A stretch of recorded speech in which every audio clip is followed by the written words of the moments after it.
E, se não me falha a memória, eu estive aqui na comemoração dos 35 anos da casa. Ou seja, eu estou vindo de 5 em 5 anos para uma conversa. Então, eu creio que descansaram bastante esses 5 anos. Eu creio que eu posso cansá-los e cansá-las um pouco, talvez no máximo, eu creio que até meia-noite 15. A gente termine a nossa primeira parte da conversa e depois aí continuamos até amanhã. Lógico que se eu assim quiser, ficarei sozinho aqui falando e nem com os amigos da Rádio Fraternidade.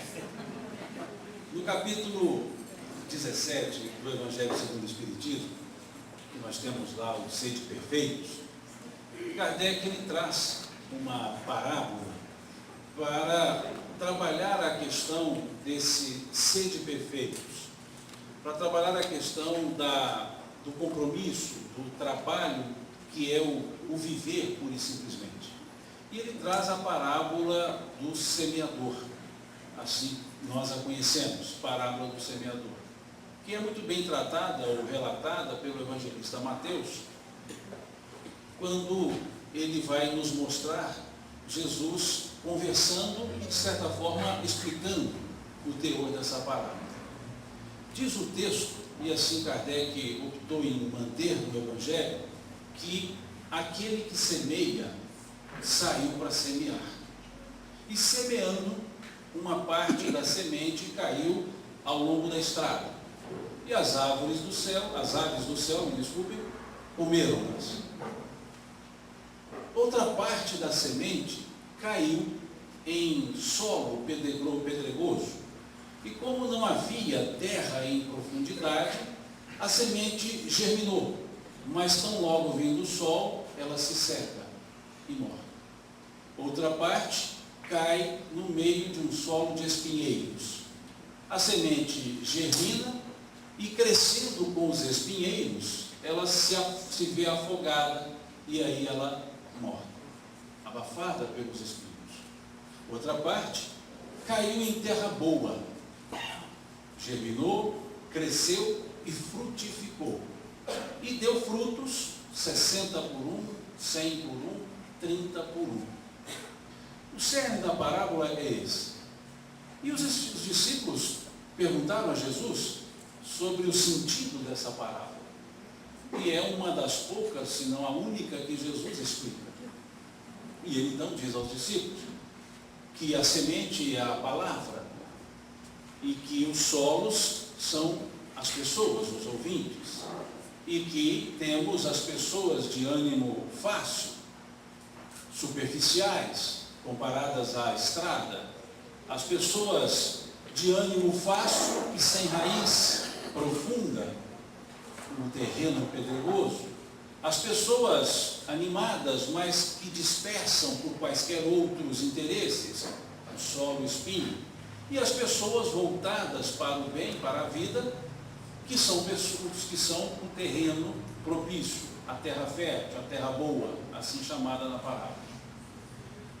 Mas nós poderíamos também olhar essa parábola, valendo-nos apenas dos elementos contidos na parábola, e pensarmos um pouco mais a respeito do que realmente nós poderíamos depreender dessa parábola. Ali na parábola nós temos 3 elementos. Nós temos a semente, nós temos aquele que semeia e nós temos o solo, o tipo de solo. São esses os 3 elementos contidos nessa parábola. E houve uma situação. A semente germina somente frutifica somente em um tipo de solo. E nós poderíamos fazer uma pergunta: se a semente é a mesma que foi colocada em todos os tipos de solos, por que ela frutifica só em um dos tipos? Mas valendo-nos para responder essa pergunta apenas os 3 elementos da parábola. Ou seja, a pergunta seria: por que a semente não germina na totalidade dos solos? Ou melhor, por que a semente não frutifica na totalidade dos solos? E nós poderíamos buscar a resposta nos 3 elementos: por deficiência da própria semente, por deficiência do solo ou por deficiência daquele que semeia. são esses os três elementos da parábola, o efeito só pode ter como causa a ação de um desses três elementos da parábola. Nenhum outro elemento poderia justificar esse efeito da não frutificação na totalidade dos solos. E aí pensemos, Jesus disse que a semente simbolizava a palavra. No caso do exemplo dele, a palavra simbolizava o verbo de Deus.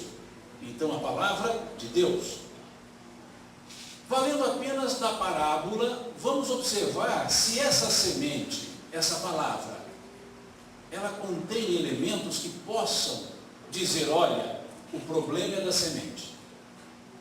Porque se a palavra é de Deus, ela tem que ser perfeita.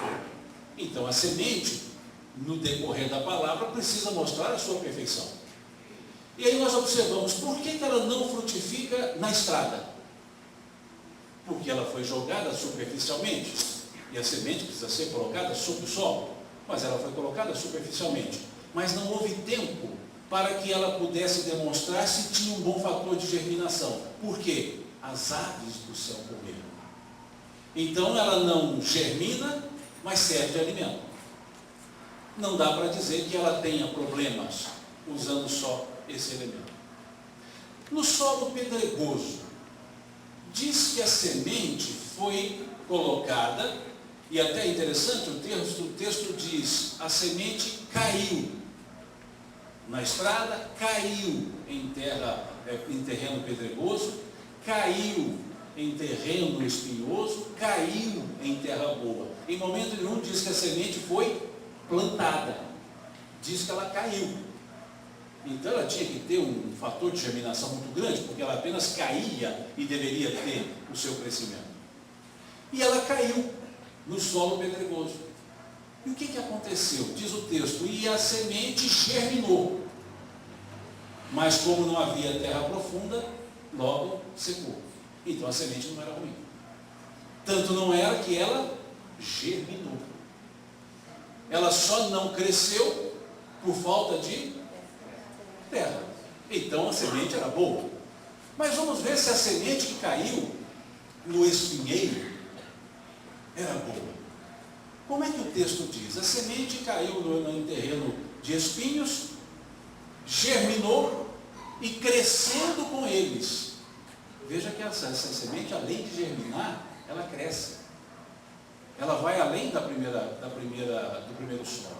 Ela cresce, porém, foi abafada pelos espinhos.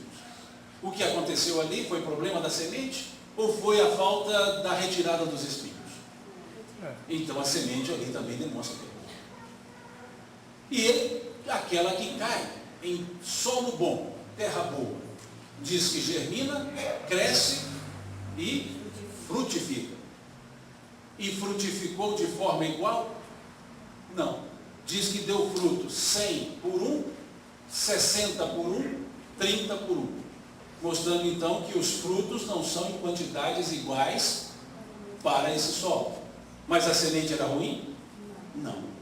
Então pensemos, a palavra, o ensino, é ruim? Não. Se não há um bom aproveitamento, não é por deficiência daquilo que é ensinado. Se, em lugar da palavra, colocarmos a doutrina espírita, nós diríamos então que o fato de ela então não ser entendida, não ser olhada por muitos, não é em função dela. Os seus princípios são claros, os seus princípios estão determinados, explicam-nos sobre o viver. Então a palavra, o ensino é perfeito. E a parábola mostrou que é, porque é a semente.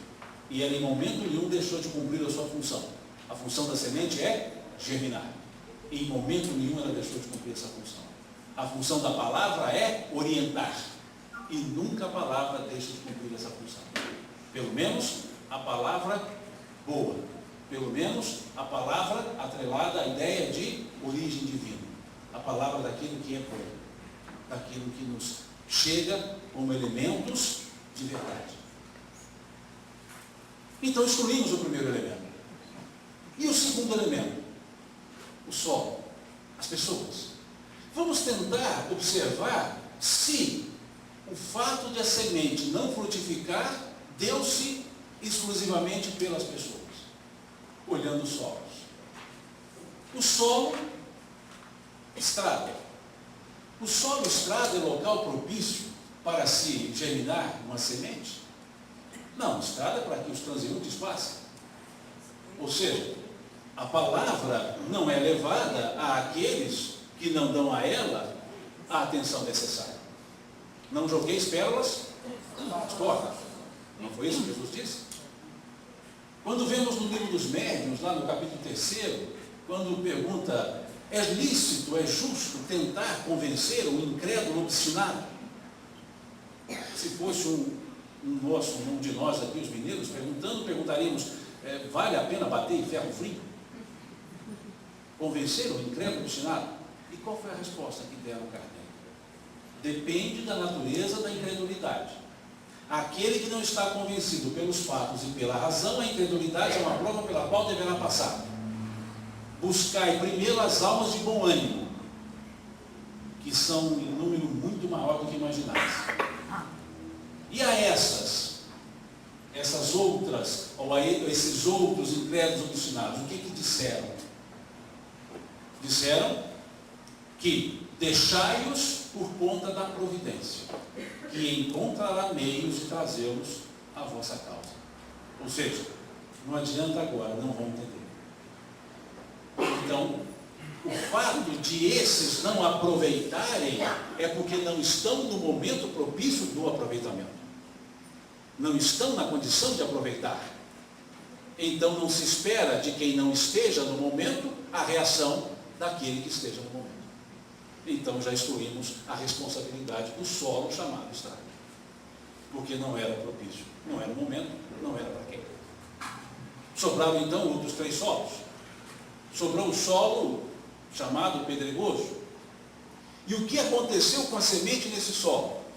Ela era tão boa que germinou. Então o solo também não podia ser ruim. Ele não era perfeito, mas era potencialmente bom, porque concedeu condições para que a semente germinasse. E se o solo concedeu condições para que a semente germinasse, não era uma questão de qualidade, foi uma questão de quantidade, porque faltou foi quantidade de terra, mas não qualidade de terra. Então o solo demonstrou que ele era potencialmente bom, mas não era quantitativamente suficiente. Então não posso dizer que aquele solo era ruim. Não posso dizer que a responsabilidade plena do não germinar, do não frutificar da semente, foi em função do solo. Também, mas o solo a si mesmo se coloca a terra?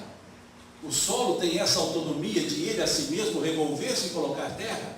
Não. Muitas vezes as pessoas têm o potencial, mas não têm o ferramental para por si mesmas conseguirem se autoafirmar. Mas têm o potencial. Faltava então que alguém colocasse a terra.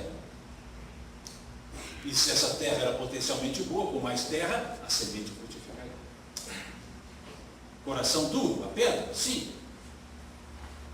Mas mesmo com o coração duro, com um pouco de terra, ou seja, mesmo com a pedra embaixo, mas com um pouco de terra em cima, esse pouco de terra fez com que a semente germinasse. Mesmo o coração empedernido, com um pouco mais de ternura acima, ele pode tornar-se um bom solo, pode tornar-se potencialmente bom. Então também não temos um problema de responsabilidade plena em cima dos corações empedernidos, em cima dos solos pedregosos. O terceiro tipo de solo. A semente caiu no terreno espinhoso. E lá a semente germina e cresce, mas os espinhos também crescem. Veja o fator de fertilidade desse solo, que faz com que o espinho cresça e faz com que a semente também cresça, e germine e cresça. Só faltou o cuidado de tirar o espinho.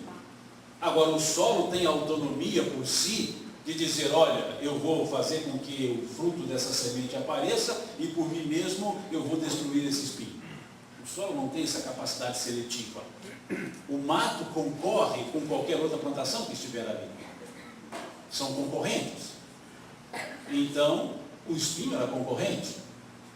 Faltava para esse solo poder escolher. Não tinha condição para tanto. Falta para a pessoa de ânimo fácil e que enxerga a vida misturando tudo, falta o quê? Discernimento. Então, a pessoa terreno espinhoso, falta a ela é o discernimento, para que não dê atenção aos espinhos, para que não dê atenção às coisas externas, aos valores exteriores, e valorize mais as coisas interiores. Mas essa pessoa precisa de alguém, porque discernimento não vem no estalar de dedo.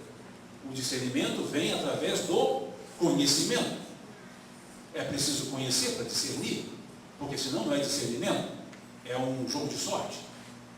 Joga-se para ver o que dá, mas com o conhecimento opta-se por A ou por B. Então, para esse terreno, faltou que alguém então fizesse o quê? Tirasse os espinhos. Se, tá certo? Um condicionante. Se não existissem espinhos e com a condição daquele solo de fazer a semente crescer, talvez ela frutificaria. Mesmo tendo os espinhos, mas sendo retirados, ela frutificaria. Mostrando então que precisamos cuidar da semente, e o cuidar muitas vezes é tirar os espinhos.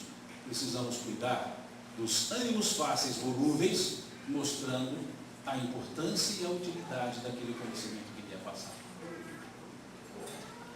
Então também não temos uma responsabilidade plena em cima desse terreno. E a outra parte caiu em terreno bom, solo bom. E ali frutificou. Um solo propício, o outro propício, o outro propício.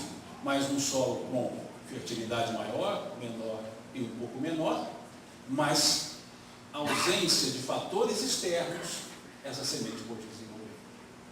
Não houve fator externo envolvido. Não houve o fator interno do coração empedernido. Então ali a palavra encontra eco. 30, 60 e 100 por 1. Ou seja, as pessoas reagem de forma diferente, mesmo tendo a capacidade semelhante de reação. Então nós percebemos que o elemento semente não é o responsável pela não frutificação.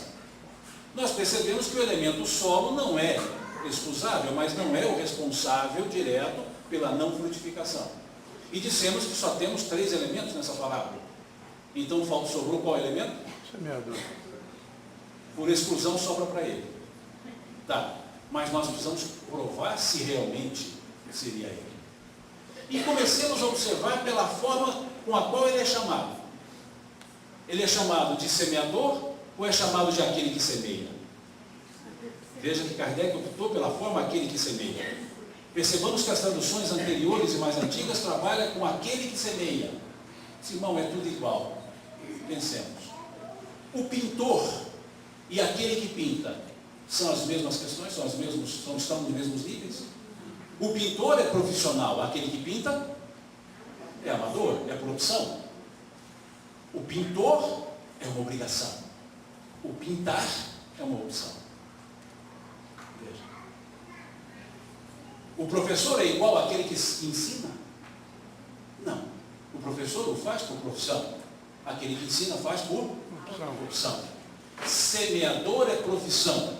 Semeador não deixa cair. Semeador planta.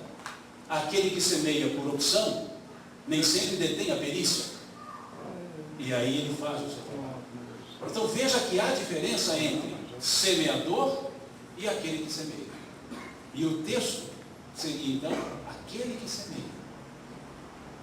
Então já percebemos que não se trata de pessoa com domínio pleno daquilo que faz, mas pessoa com bom ânimo, boa vontade e força para querer fazer.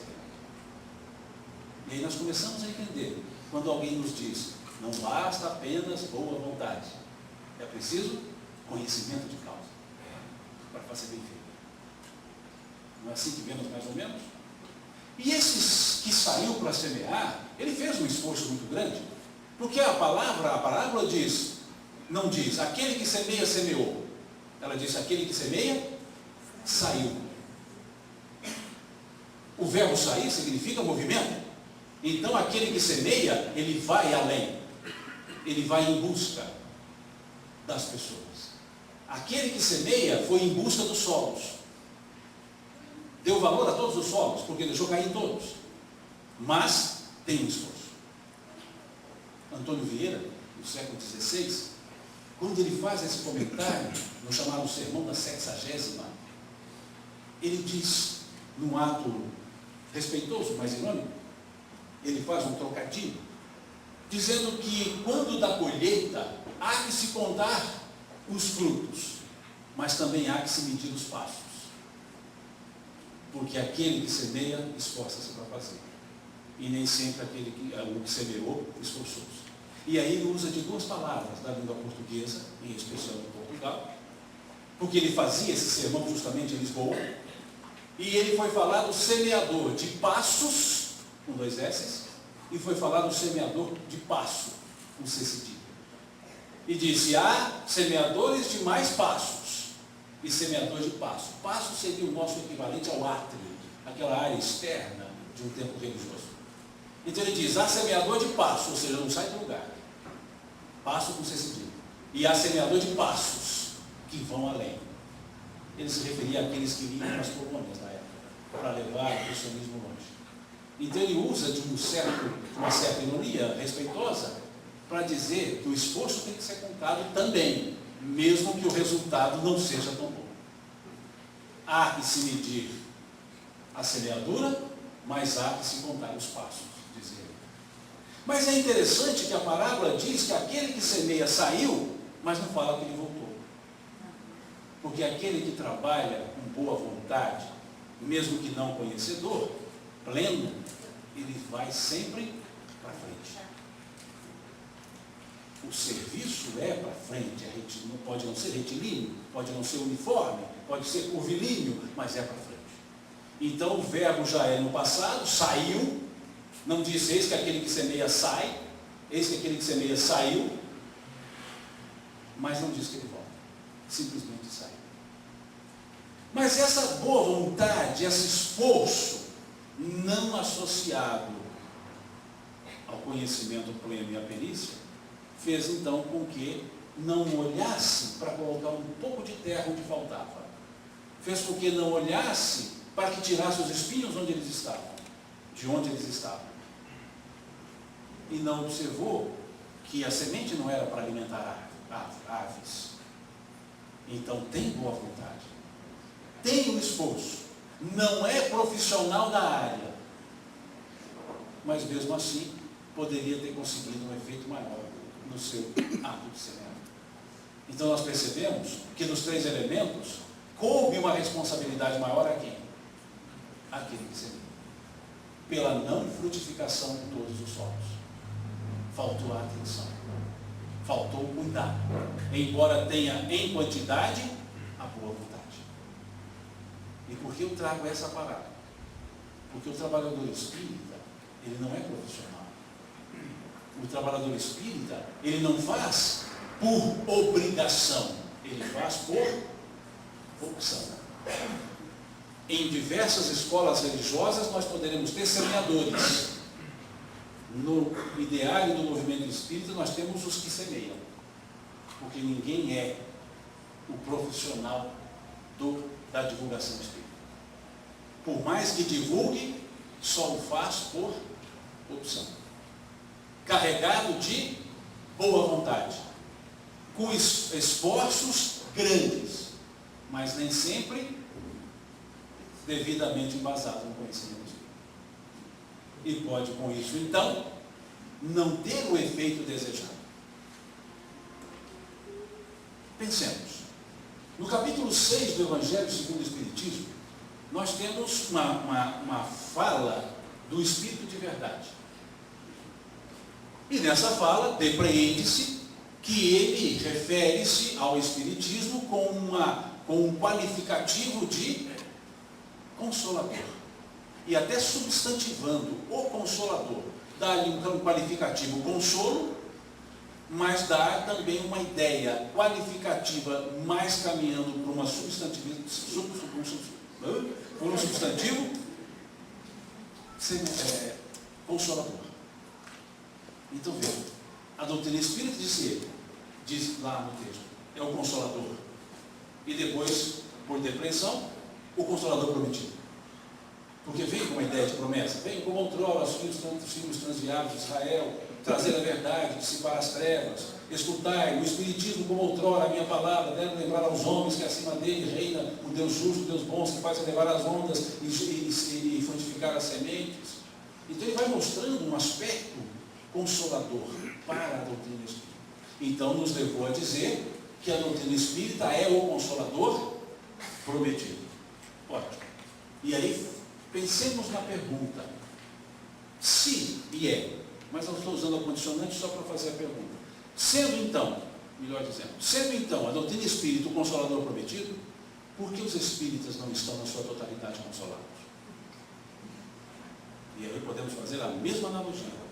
É pela doutrina, é pelo ouvinte ou é pela divulgação? Ou seja, é pelo solo, é pela semente ou é por aquele que semeia? Então o compromisso maior do trabalhador espírita é com a eficácia do seu trabalho. E a eficácia é o quê? O resultado. Todos somos imortalistas em crença, não somos? Tem certeza? Porque pelo que eu vi, somos.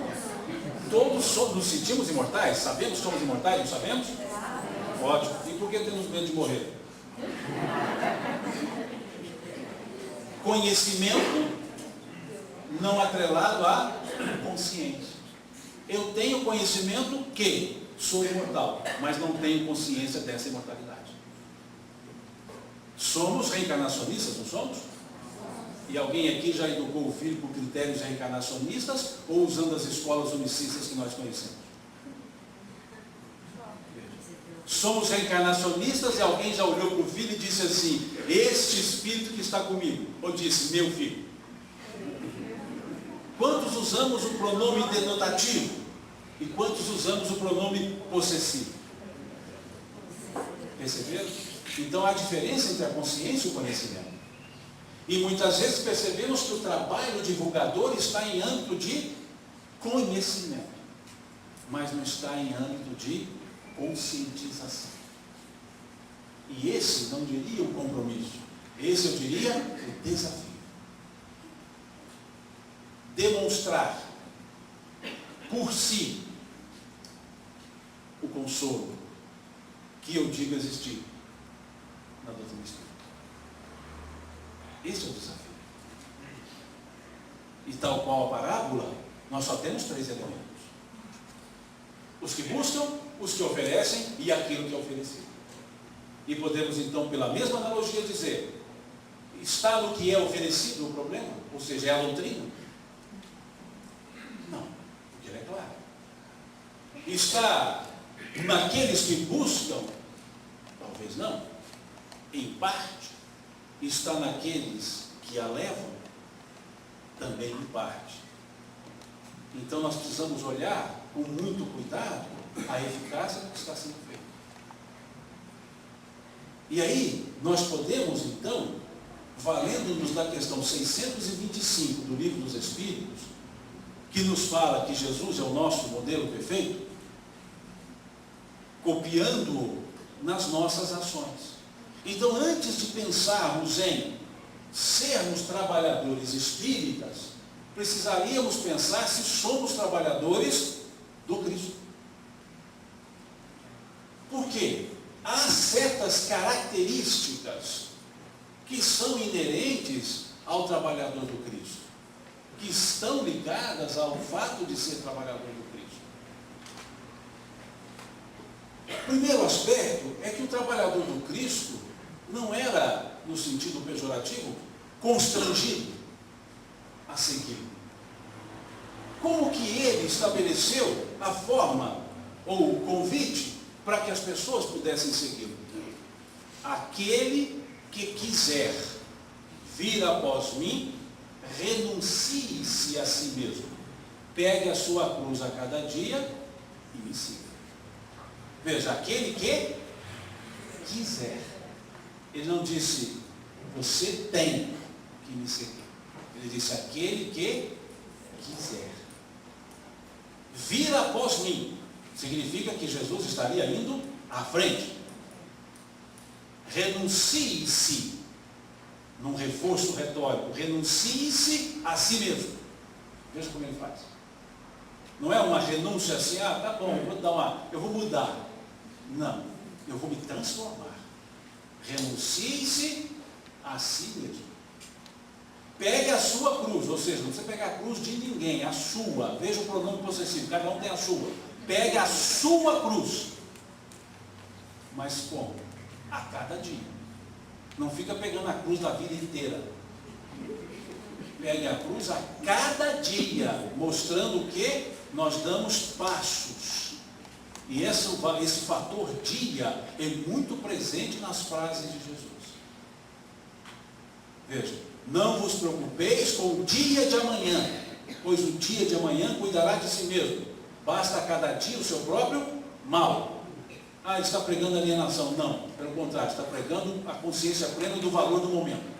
Porque aquele que vive só no futuro nunca vai ter um futuro da forma que ele imagina, porque esqueceu do presente, esqueceu-se do presente. Futuro é algo desconhecido e mutável. Imutável. Através do presente. Então, se eu quero ocupar-me do futuro, eu só posso fazê-lo hoje. Se eu quiser me preocupar com o futuro, não vivo nem o hoje. Veja, não vos preocupeis. Veja o fator tempo, como é forte nas falas de Jesus. O apóstolo Paulo mostra bem o valor de um dia, quando diz, irmãos, irai-vos, mas não pequeis. Não se ponha o sol sobre a vossa ira. Veja, ficai nervosos, mas não se agridam. Irai-vos, mas não pequeis.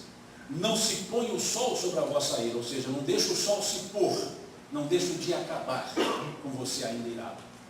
Resolva-se dentro do dia. Em outras palavras, não vá dormir irado. Não se ponha o sol sobre a vossa ira. Então veja o valor do dia. Pegue a sua cruz a cada dia. Porque, lógico, não em Uberlândia, mas há outras cidades que as pessoas querem sofrer para falar que estão sofrendo. E aí pegam a vida inteira, dizendo, a minha vida é um sofrimento. Não, a minha vida nunca é um sofrimento. Eu estou sofrendo. E a pessoa já acha que o problema maior é que vai lhe dar a condição melhor. Então não é pegar a cruz da vida, não é olhar a vida, é olhar o momento. Olhar a situação, o status quo, a posição ocupada, como eu estou agora. Não é como eu gostaria de estar, é como eu estou, para que eu possa saber se eu chegarei como eu gostaria de estar. Nem sempre nós fazemos o que nós gostamos, mas sempre precisamos gostar do que nós fazemos, porque simplesmente fazemos. Então não tem outro jeito, precisamos gostar. O fator momento, que muitas vezes deixamos correr. Não se tem o todo, senão pela valorização das partes que compõem esse todo. Se eu não consigo entender a individualidade, tampouco entenderei a coletividade. Se eu não entendo o indivíduo, tampouco entenderei a sociedade. Então eu preciso aprender a valorizar o momento, o a cada dia. Até na prece, dizemos, o pão nosso de cada dia nos dai hoje. E uns ainda acrescentam, hoje e sempre. O sempre não está na oração. Veja, o sentido foi claro, o pão nosso de cada dia, ou seja, o dia a dia. Mas o dia a dia que eu quero hoje só observar. O pão nosso de cada dia nos dai hoje. E a gente está pedindo o pão nosso de cada dia sempre. E eu não terei o pão de amanhã se não souber cuidar do pão de hoje. Então veja o fator tempo, veja o fator momento, que fora da ideia cristã, numa letra mundana, ou seja, do mundo, de uma música que era cantada nos anos 70, que meu pai que me contava, obviamente, porque eu não vou me lembrar disso, nos anos 70, Mas existia lá um conjunto que cantava uma música, cuja autoria não sei de quem é, mas eles cantavam: não queria ser o dia só a alvorada, muito menos ser o campo, me bastava o grão. Não queria ser a vida, porém um momento, muito menos ser concerto, apenas a canção. Cantavam: não queria ser o mar, me bastava a fonte, muito menos ser a rosa, simplesmente espinhos. Não queria ser caminho, porém um atalho, muito menos ser a chuva, apenas um orvalho. Veja como esse conjunto, originais do samba, cantavam essa letra, mostrando que não se tem o todo, senão compreendendo as partes, o valor das partes. E aí disse o Cristo: aquele que quiser vir após mim, renuncie-se a si mesmo. Não é anule-se a si mesmo, é renuncie-se a si mesmo, pegue a sua cruz a cada dia e me siga. Então, uma das características do trabalhador de Deus, disse ele conversando com os discípulos: no mundo tendes vós os governadores que vos mandam e governam. Não será assim entre vós. Pois aquele que quiser ser o maior, faça-se o menor. Pois o Filho do Homem não veio para ser servido, e sim para servir. Então já mostrou uma outra característica. Nós não temos cargos na posição de servidores do Cristo, nós temos encargos na posição de servidores do Cristo. E aquele que quiser ter a envergadura, que tem um trabalho de maior envergadura. Então ele deixou muito claro: no mundo tendes os governadores que vos mandam e governam. Não será assim entre vós. Mostrando então que no processo de movimento espírita não é a posição que eu ocupo, é o trabalho que eu desenvolvo, em termos de eficácia. Então, sem a característica do trabalhador do Cristo, como é que seria um trabalhador? Nada do Espírito. Sem o conceito de que é realmente esse serviço. Um cristianismo que, didaticamente, não vamos ser reducionistas, mas didaticamente poderíamos dizer que as suas características básicas são a humildade, o amor e o exemplo. Não querendo ser reducionista para tentar colocar nessas três características toda a ideia cristã. Não. Mas humildade, amor e exemplo são fundamentos claros da mensagem de Cristo. Podem não ser fundamentos únicos da ideia cristã desenvolvida depois, mas são fundamentos claros do ideário pregado pelo Cristo. Humildade, amor e exemplo. Significa então que aqueles que se propõem a serem trabalhadores do Cristo precisam estar revestidos de humildade, amor e exemplo.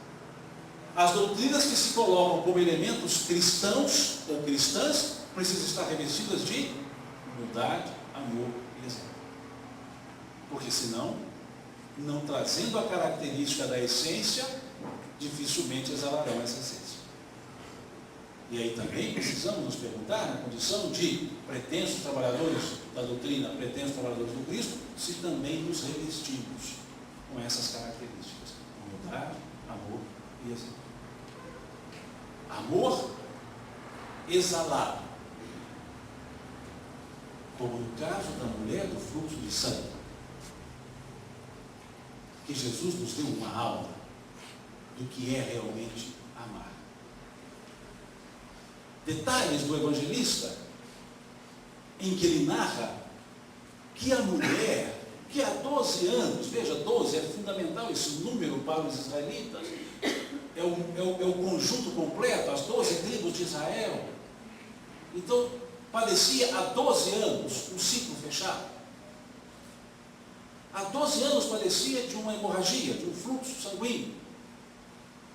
E ela, sabendo que Jesus estava por ali, então ela não tinha vaga noção, vaga notícia, ela tinha conhecimento pleno, sabia, e veja o texto, e sabendo ela que Jesus passava, veja, Jesus não fica parado, Jesus está sempre passando, veja na passagem de Bartimeu da mesma forma, e Jesus andando por ali, ou dizendo, o que acontece? É Jesus que está passando. Então Jesus simboliza o tempo, Jesus simboliza a vida não se paralisa, a vida não para, a vida é um contínuo.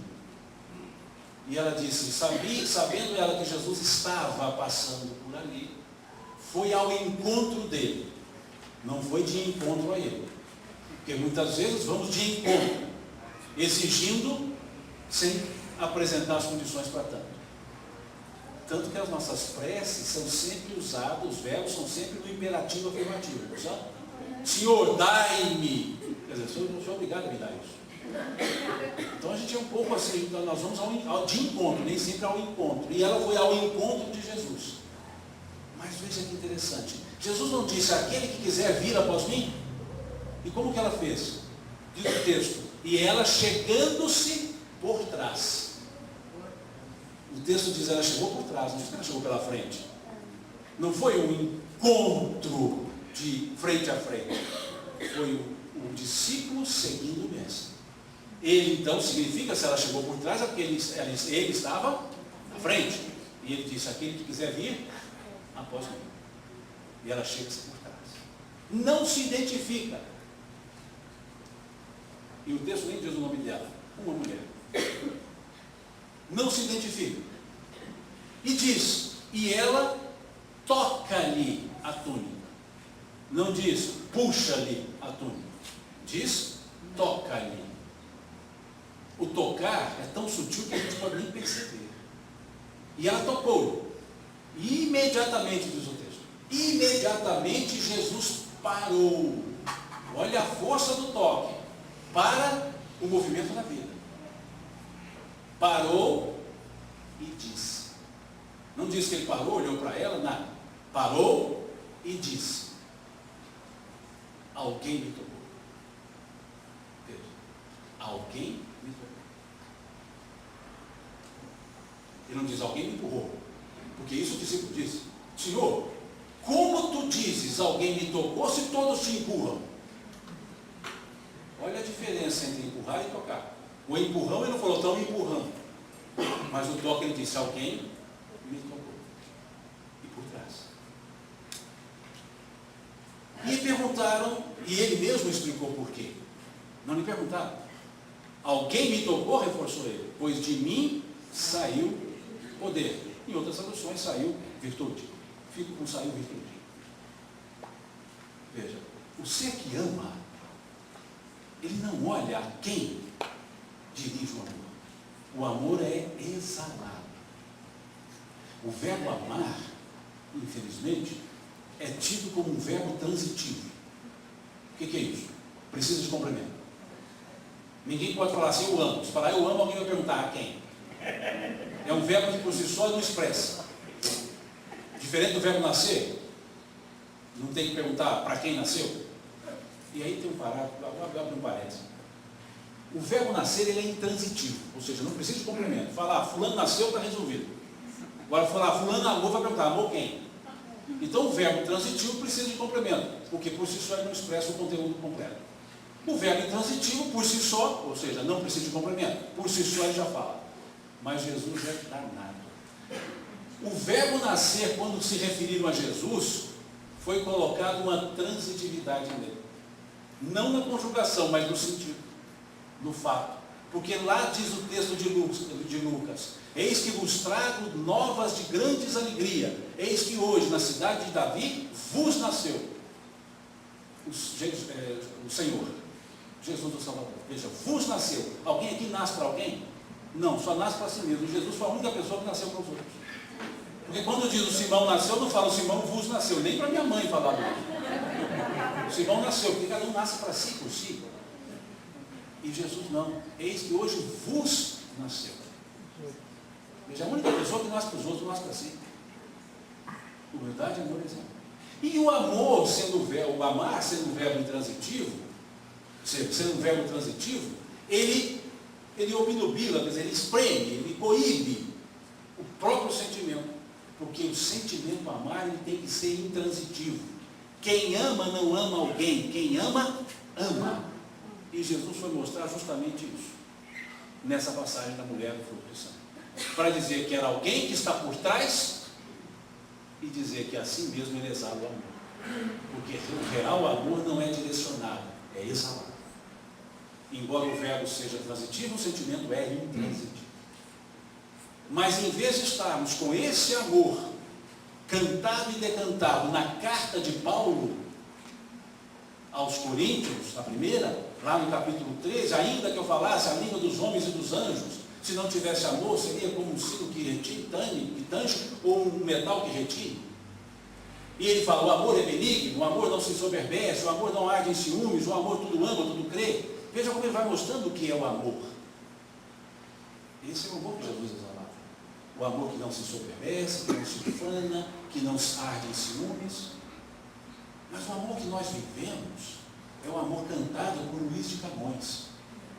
Lá no seu poema Cântico ao Amor, do século XVI, quando ele dizia, o amor é o fogo que arde sem se ver, é ferida que dói e não se sente, é um contentamento descontente, é dor que desatina sem doer, é um não querer mais que bem querer, é um solitário andando por entre as gentes, é um nunca contentar-se de contente, é cuidar-se que se ganhe e se perder, é estar-se preso por vontade, é servir a quem vence o vencedor, é ter para quem nos mata a lealdade. Como pode então causar no coração dos homens amizade, se tão contrário a si é o mesmo amor? Qualquer semelhança com a letra de Renato Russo não é mera coincidência. Mas veja, esse é o amor sensação, e o amor paulino é o amor sentimento. E nós talvez estejamos mais no amor sensação, que nos dá uma confusão danada. Dor que arde sem se ver, ferida que dói e não se sente. E o amor é objetivo, claro, cantado no palco. Então esse é o amor do cristianismo. Esse é o amor que deve estar como característica do servidor de Deus. A humildade. Que Jesus, quando foi lavar os pés dos discípulos, Pedro lhe diz, mestre e Senhor nosso, somos nós que devemos fazer tais coisas. E ele se vira para Pedro e fala, vós me chamais mestre e Senhor e dizeis bem, eu sou. Mas que humilde é esse? Porque nós aprendemos que o humilde nunca fala quem é. Nós aprendemos que se fôssemos nós no lugar dele, se alguém dissesse, olha, mestre, eu diria, que estou aqui para aprender com vocês. Se Jesus fizesse isso, ele seria hipócrita. E ele não é hipócrita. Se ele dissesse para Pedro, que é isso, Pedro? Mestre, peraí, não, eu vim aqui para aprender com vocês. Se eu entendo um pouquinho da personalidade de Pedro, ele diria para Jesus assim, de imediato, volta para o céu e mandando que sabe. Porque Jesus não veio para aprender. Ele veio para ensinar. E se ele dissesse que não era assim, ele estava sendo hipócrita. Ele seria o humilde que nós entendemos, que é o vaidoso, querendo que o outro diga que ele é humilde. Imaginemos a professora de alfabetização, que entra lá no primeiro ano, e no primeiro dia fala para os alunos, olha, eu estou aqui para ensinar a alfabetização para vocês, mas não sei nada, vim aprender com vocês. Assim seria Jesus, ensinando a alfabetização e dizendo que não sabia. Mas se não, o humilde, ele se esconde. Não, o humilde não se esconde. O humilde mostra que sabe quando é necessário. Porque quando encontrou Jesus com um jovem rico, e esse jovem lhe disse, bom Senhor, o que devo eu fazer para ganhar a vida eterna? Qual foi a resposta que Jesus lhe deu? Por que me chamais bom? Bom só há um, Deus. Quando chamaram de bom, ele não aceitou. Quando chamaram de mestre, ele aceitou. O humilde sabe a posição que ele ocupa. Ele não vai além e não fica aquém. Porque indo além é intransigente, ficando aquém é omisso. Ele é justamente igual. Essa é a humildade de Cristo. Vinde a mim, todos vós que estáis cansados e fatigados, porque eu vos aliviarei. Tomai sobre vós o meu jugo e aprendei comigo, que sou manso e humilde de coração. Veja, mas que danado aprender com ele. Que humildade é essa? Mas vai aprender com quem? Se não com ele. Então o humilde não é o subserviente. Ser humilde não é ser submisso. O humilde não é o simplório, não é o tímido, porque nós confundimos. Ah, eu sou muito humilde, eu não gosto de fazer essas coisas assim para ficar me mostrando. Não, você não é humilde, você é tímido. Pode ser vaidoso até na timidez. Ah, eu sou muito humilde, você vê, eu nem gosto muito de limpar a roupa, isso é desleixo. Você fala de higiene, não humildade. Então precisa ter essa condição, humildade e exemplo. Jesus é um exemplo de exemplo. Chegaram a ele, junto a ele, os discípulos de João, o Batista, perguntando a Jesus, Senhor, João nos mandou para saber se tu és aquele que havia de vir. E ele respondeu o quê? Vão e digam a João as coisas que vocês veem e que eu faço. Os cegos veem, os surdos ouvem, os coxos andam.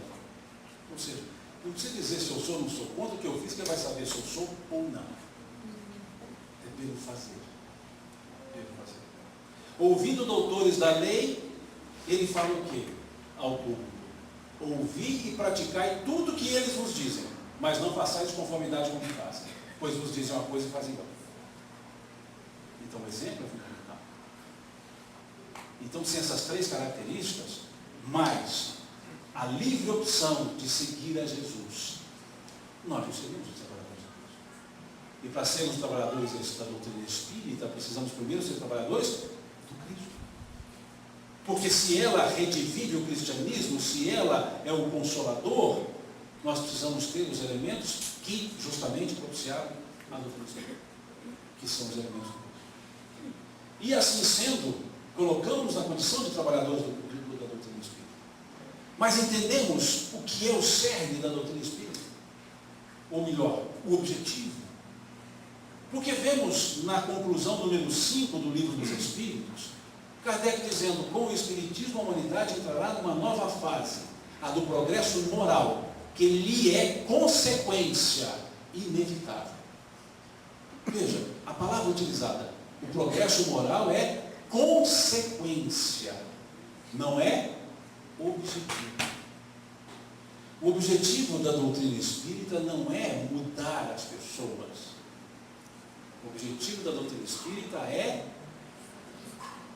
levar as pessoas ao conhecimento da vida, para que elas se transformem.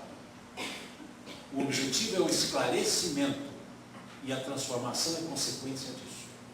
Veja, consequência inevitável. E quando nós quisermos, então, ter como objetivo de todas as nossas atitudes, transformar as outras pessoas, sem esclarecê-las, nós não conseguimos. Questão 799 do Livro dos Espíritos. Sobre como o Espiritismo contribuirá para o progresso. E qual foi a resposta? Destruindo o materialismo, que é a grande chave da humanidade. E como que eu destruo o materialismo? Demonstrando o espiritualismo. Não é debatendo contra o mundo material, é enaltecendo o mundo espiritual. Para isso precisamos ser incentivos espirituais. Esse é o grande trabalho de Paulo. Não falo a seres carnais, falo a seres espirituais. Então precisamos ter esse conceito claro da imortalidade. Porque nós muitas vezes queremos destruir o materialismo, mas não estamos construindo o espiritualismo. Aos Romanos, na sua carta, Paulo diz, se não me falha a memória, no capítulo 11, ele diz, irmãos, não vos conformeis com este mundo, mas transformai-vos pela renovação do vosso próprio entendimento. Veja, não disse, transformai-o. Ele não pediu que transformasse o mundo. Não vos conformeis com este mundo, mas transformai-vos pela renovação do vosso próprio entendimento. E é justamente essa renovação de entendimento trazida pela doutrina espírita que nos dá a condição de nos transformarmos. Então é preciso perceber esse aspecto. É preciso perceber que, tal qual Jesus disse, aquele que quiser vir após mim, Kardec escreveu no livro Obras Póstumas, o Espiritismo não se impõe a quem quer que seja. Ele quer ser aceito livremente por força das convicções e das ideias.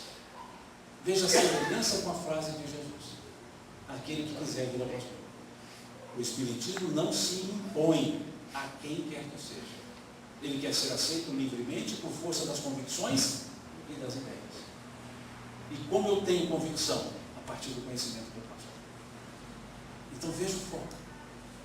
Diz também, na conclusão número 5 do Livro dos Espíritos, que o Espiritismo, depois que foi melhor compreendido, passou a ser aceitado. E ele vai dizer, ele, o Espiritismo, toca no ponto fundamental da existência humana, a felicidade. E é interessante isso, a felicidade. E como que a doutrina espírita toca nesse aspecto da felicidade? Colocando-a como algo perene, que não se acaba. E de que forma? Na questão 614 do Livro dos Espíritos, quando fala-se da lei natural.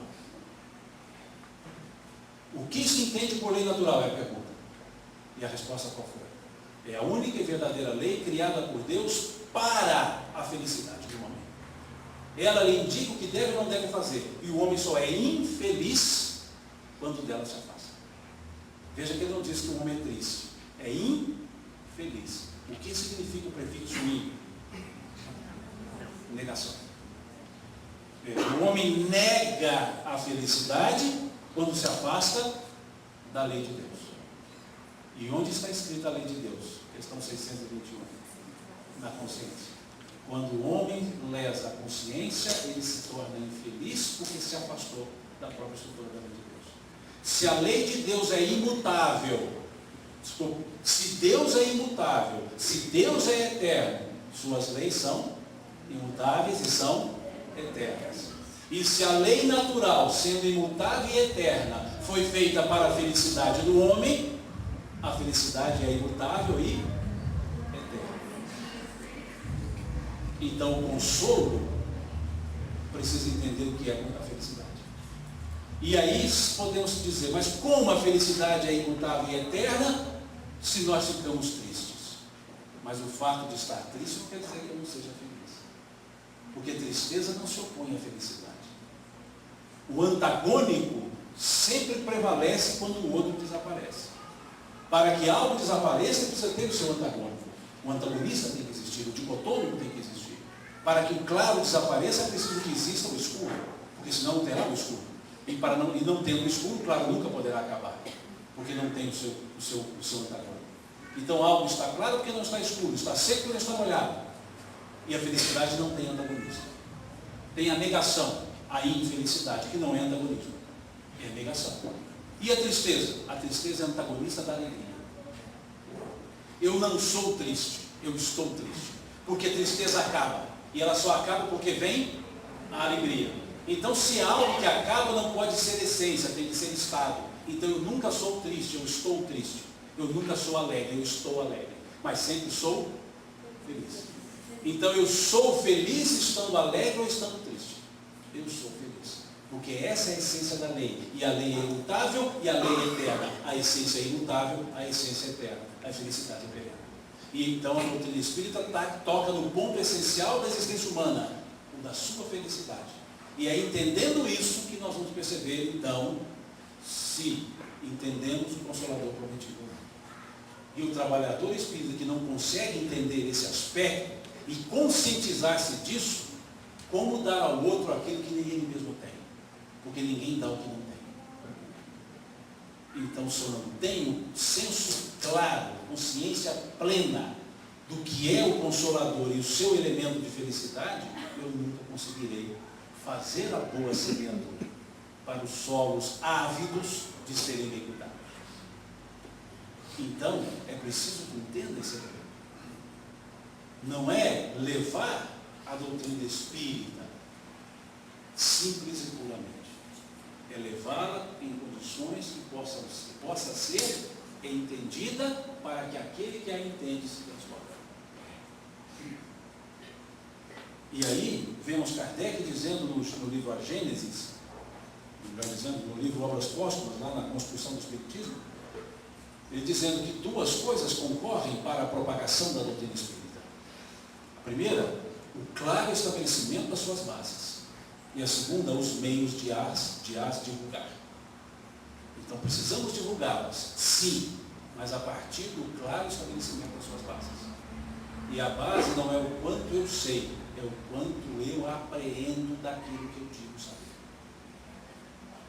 E isso é fundamental para o trabalhador espírita, é fundamental para aquele que quer entender a doutrina espírita. Estar consciente do conhecimento que diz ter, para que possa aplicar. Eu não consigo aplicar o conhecimento da imortalidade se eu não me sinto imortal. Eu não consigo ver o consolo do aspecto divino, da perfectibilidade humana, sabendo da reencarnação, mas não tendo consciência que ela é uma realidade. Eu posso saber de cor dizendo que a reencarnação tem por base a justiça de Deus, como vemos na questão 171 do livro de Deus. Em que se baseia a verdade da reencarnação? Na justiça de Deus, pois o bom pai nunca fecha as portas para o arrependimento dos seus filhos. Eu tenho conhecimento disso, mas estou valendo-me disso para valorizar a encarnação que eu tenho. Porque se era uma oportunidade concedida por Deus para o meu crescimento, estou buscando o meu crescimento. Porque senão eu tenho duas situações. Eu estarei perdendo a oportunidade de crescer e estarei evitando que outro cresça, ocupando o espaço que eu estou ocupando. Isso é consciência, diferente de conhecimento. Então o trabalhador espírita, o compromisso dele é com a consciência que ele tem do conhecimento que ele divulga. Viana de Carvalho, o espírito, através da psicografia de Valdo Franco, se não me falha a memória, no livro Sementeira da Fraternidade, se não me falha a memória, ele diz: o movimento espírita cresce e se propaga, mas a doutrina espírita permanece ignorada, quando não adulterada na maioria dos seus postulados, ressalvadas as incontáveis exceções. Veja, e por que ela é ignorada ou adulterada? Por falta de consciência daquele que ele fala. Então, isso é importante, porque o trabalhador espírita, ele não é trabalhador da doutrina espírita, ele é trabalhador no movimento espírita. E é preciso entender que no movimento espírita, um dos elementos básicos é a casa espírita, é o centro espírita. Que também não seremos reducionistas, mas tem como base também 3 elementos: a fraternidade, o esclarecimento e a beneficência. São os 3 elementos caracterizadores do centro espírita. A fraternidade é o amor, a convivência, o respeito, a atenção humana, cordialidade, sentimento, a beneficência, fazer o bem, e o esclarecimento, aprender. Então, se não tivermos os 3 elementos, nós não teremos eficácia em nada que fizermos. Além de humildade, amor e exemplo, precisamos ter fraternidade, esclarecimento e beneficência na casa espírita, que começa com uma recepção das pessoas, alegremente recebendo-as e não maquinalmente recebendo-as, abraçando com cordialidade e sentimento e não por formalidade e desencargo de consciência,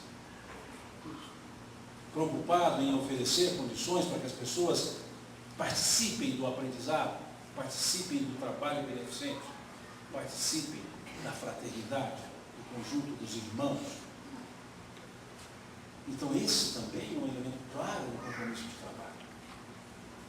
Não é também afastar-se dos seus compromissos, outros, familiares, profissionais, mas é, com esses compromissos, também assumir o compromisso de trabalho.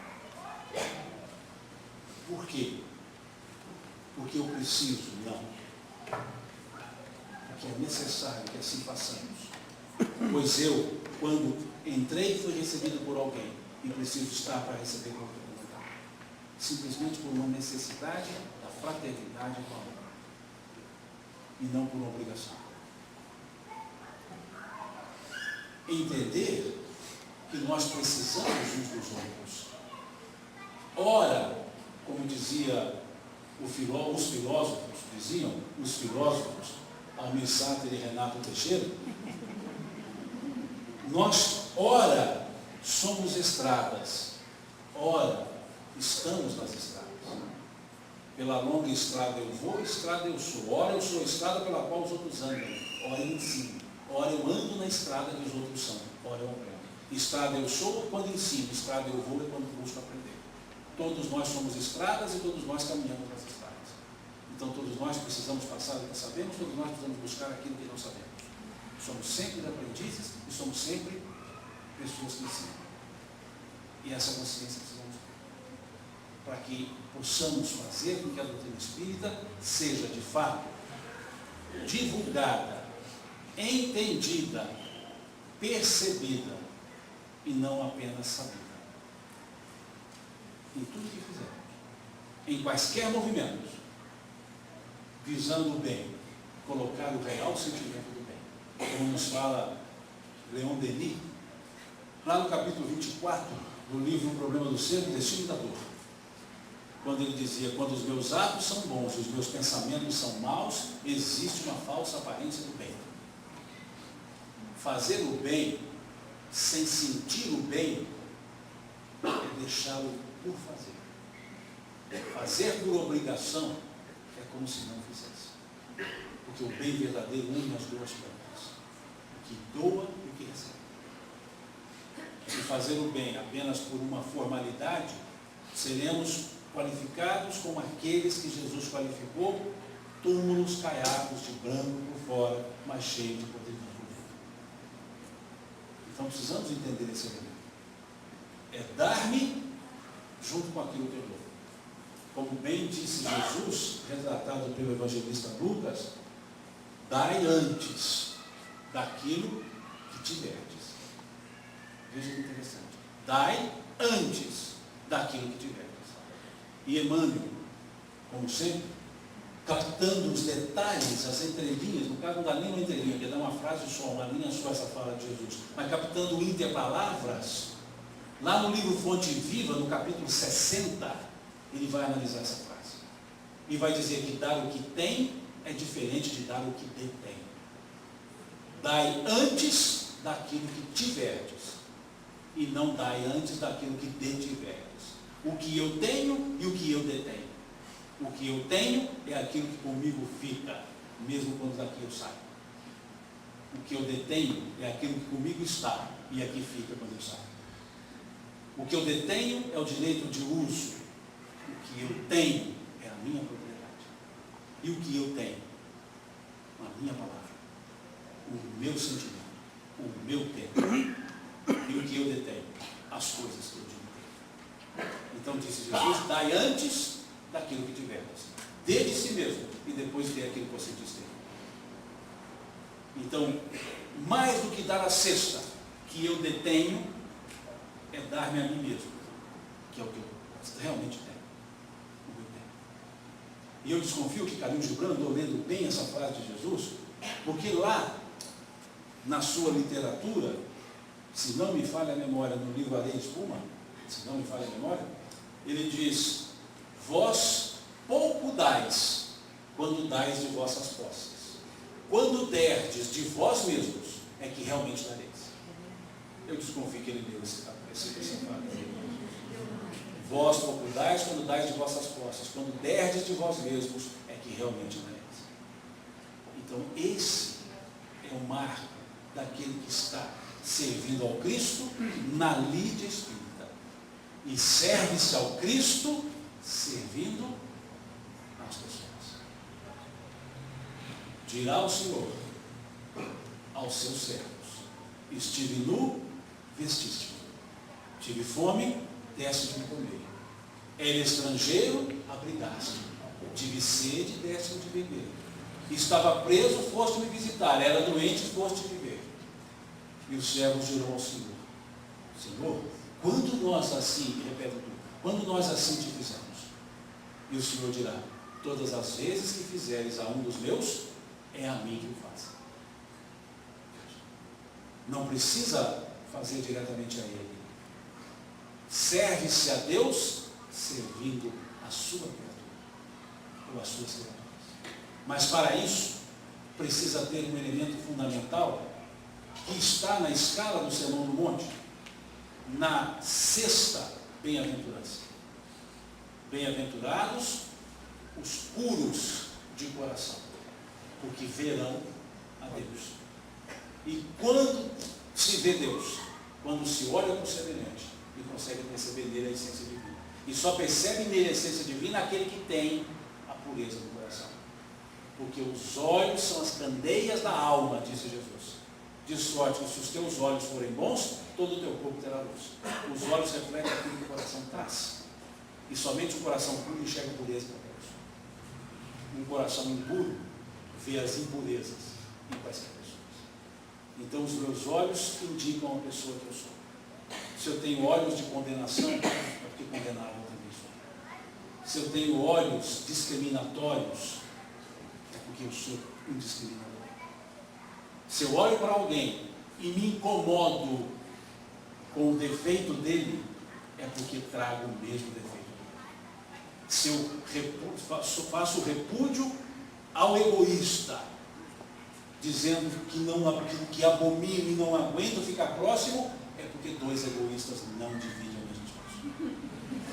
Os meus olhos são as lanternas do meu coração, da alma que sou.